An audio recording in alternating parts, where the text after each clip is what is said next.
আসসালামু আলাইকুম, কেমন আছেন সবাই? আশা করি সবাই আল্লাহর রহমতে ভালো আছেন। আমিও আলহামদুলিল্লাহ আপনাদের দোয়ায় এখন ভালো আছি। আসলে বন্যার কারণে অনেকটা এলোমেলো হয়ে গেছে সব কিছু। কারেন্ট ছিল না, তারপরে নেটের সমস্যা, অনেক কারণে আসলে ভয়েস দেয়া বা ভিডিও দেয়া কোনোভাবেই পসিবল ছিল না। তো আজকে দেখা গেছে একটু সব কিছু স্বাভাবিক হয়েছে পরিবেশ, এই কারণে কিন্তু ভয়েস দিচ্ছি। আর সবাই তো জানেন, যারা বরিশাল এলাকার মধ্যে ছিল বা বরিশাল বিভাগের মধ্যে যারা আছে তাদের অবস্থা কীরকম হয়েছিল। পানিতে একদম ঘর পর্যন্ত সব কিছুই এলোমেলো হয়ে গিয়েছে। এরকম আসলে বন্যা আমার জীবনে হয়তো কখনো দেখিনি। আমার মা বাবারা দেখেছে কিনা জানি না, এতটা পানি, মানে এত পরিমাণে পানি ঘর পর্যন্ত কখনো উঠেছে বলে আমার মনে হয় না। তো আসলে ভয়ঙ্কর 2টা দিন আমরা আসলে কাটিয়েছি। সবাই দোয়া করবেন, আল্লাহ আমাদের হেফাজত করেছে সব কিছু দিয়ে। তো আল্লাহর কাছে লাখ লাখ শুকরিয়া যে অল্পতে পানি নেমে গিয়েছিল, যার কারণে ক্ষয়ক্ষতি অনেক কম হয়েছে।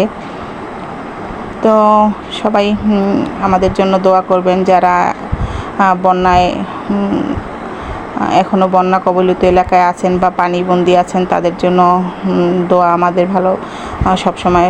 আর কি বলবো, বলার কিছু নেই।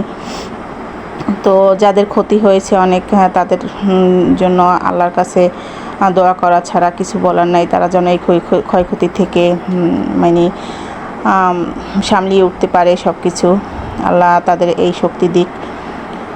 তো এই তো কথা বলতে বলতে আমি কিন্তু 1 পাউন্ডের একটি ভ্যানিলা কেক ডেকোরেশন করতে নিচ্ছি। আর কেকটা ছিল একটা লাভ শেপের মধ্যে 1 পাউন্ডের। তো কেকটাতে আমি প্রথমেই দেখিয়ে নিয়েছি যে লাল একটা কালার করে নিয়েছি কেকটা, যেহেতু এই কেকটা ছিল একদম আর্জেন্ট একটা অর্ডার ছিল। বিকেলে আমাকে বলেছিল সন্ধ্যার দিকে একটা কেক লাগবে। তো আমি চেষ্টা করেছি অল্পের মধ্যে। তো শুধু বলেছিল যে লাল এবং হোয়াইটের কমিউনিকেশনে করে দিতে। তো আমি সেরকম একটা করে দিয়েছি, আর আমার মন মতোই ডিজাইনটা করেছি। তো আপু পরিচিত ছিল আমার, আশেপাশেই একটা পাড়াতে ছিল। তো আপু সবসময় আমাকে নক করে শুধু বলে দেয় ডিজাইন। আমি সবসময় নিজের ইচ্ছে মতোই দিই, আপু কখনো ডিজাইন চয়েস করে দেয় না। তো এবারও সেরকম আর কি বলেছিল যে আপু শুধু একটু লালের মধ্যে দিয়েন, যাতে বাচ্চারা পছন্দ করে। এই কারণে আমি লালের মধ্যে এবং সাদার মধ্যে রেখেছি। আর সম্পূর্ণ লাল দিলে দেখা গেছে কেকটা খেতে খুব একটা ভালো লাগবে না, ক্রিমের টেস্টটা নষ্ট হয়ে যাবে।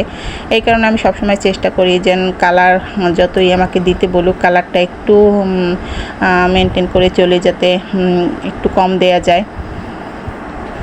তো এই তো, আর লাভ শেপের কেকগুলো একটু ফিনিশিং আনা কিন্তু একটু কঠিন হয়ে যায়। তো তারপরও আমি অল্পতেই কিন্তু ফিনিশিংটা এনেছিলাম। তো এখানে আমি একটু কাঠি দিয়ে দাগ করে নিয়েছি, যে এখানে আমি ভিতর থেকেও একটা ছোট লাভের মতো দিয়ে দিব। তো এই কারণে কিন্তু আমি একটু এঁকে দিচ্ছি। আর এরই মাঝে কিন্তু কারেন্ট চলে গিয়েছিল। আর দেখেন আমাদের কেকের ডেকোরেশনও কিন্তু কমপ্লিট হয়নি। আর ইলেকট্রিসিটি ইদানিং অনেক সমস্যা করে, বারবারই চলে যায় আবার আসে। তো এই তো কথা বলতে বলতে কিন্তু আমি কেকটা ডেকোরেশন করে দিচ্ছি।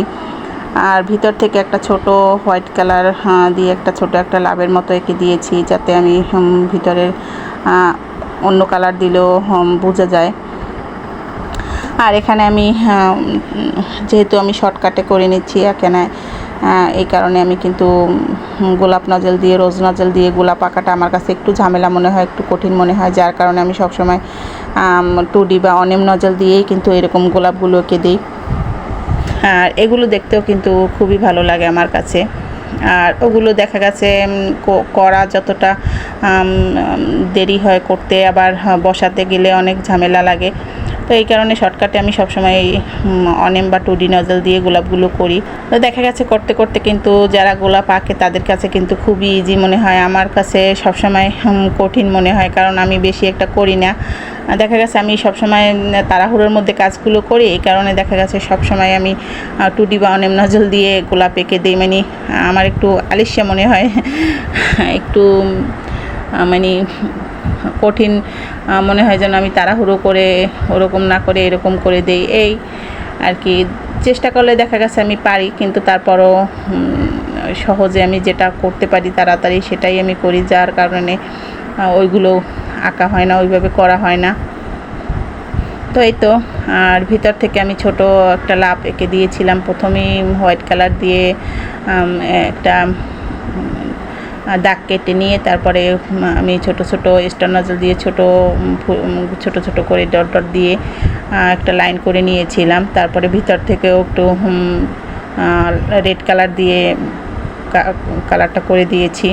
আর এটা কিভাবে করেছি আপনারা তো দেখতেই পেয়েছেন। আর এরকম সহজ সহজ বা সুন্দর সুন্দর ডেকোরেশন পেতে আমার চ্যানেলের সাথে থাকবেন। আর আপনাদের আমার চ্যানেলের এই ভিডিওগুলো কেমন লাগে অবশ্যই কমেন্ট করে জানাবেন। আর আমার ভুলগুলো কোথায় আপনারা বলে দেবেন। দেখা গেছে আমি যদি বুঝতে পারি আমার এখানে ভুল বা এই জিনিসটা আমার সমস্যা, তাহলে কিন্তু আমি চেষ্টা করি জিনিসটা আমার সলভ করার। আর এগুলো যদি আমাকে কেউ না বলে তাহলে কিন্তু দেখা গেছে ওই ভুলটা আমার ভুলই থেকে যায়। তো আবারও নতুন কোনো ভিডিও নিয়ে হাজির হয়ে যাব। আর এই পর্যন্ত যারা আমার ভিডিওগুলো দেখছেন বা দেখেন তাদেরকে অসংখ্য অসংখ্য ধন্যবাদ।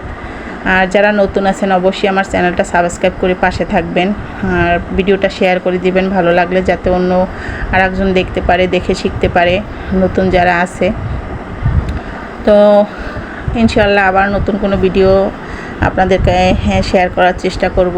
আর এই বন্যার কারণে একটু সমস্যা হয়, কারণ ইন্টারনেট থাকে না, চলে যায় হঠাৎ করে, আবার দেখা যায় ইলেকট্রিসিটি থাকে না। তো সব মিলিয়ে দেখা গেছে অর্ডারও নেওয়া হয় না ওইভাবে, আবার ভিডিওগুলো শেয়ারও করা হয় না। তো সবাই ভালো থাকবেন, আল্লাহ হাফেজ।